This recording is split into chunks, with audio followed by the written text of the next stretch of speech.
Want to delete your Discord account from your laptop? In this video I will show you how to do it step by step. And if you're new to our channel, make sure to subscribe for more simple tech tutorials.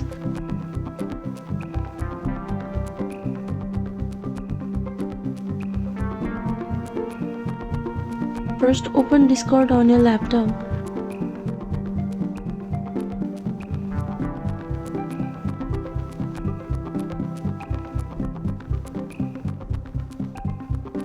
Click on the gear icon next to your username in the bottom left corner. This will open your account settings.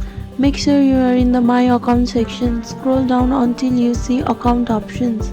Before deleting your account, make sure you are not the owner of any server or transfer ownership or delete the server first. Now to delete your account, click on Delete Account. Enter your password. If you have 2FA enabled, enter the code. Click Delete Account again to confirm, and that's it. Your Discord account will be permanently deleted. Don't forget to like, share and subscribe for more helpful guides.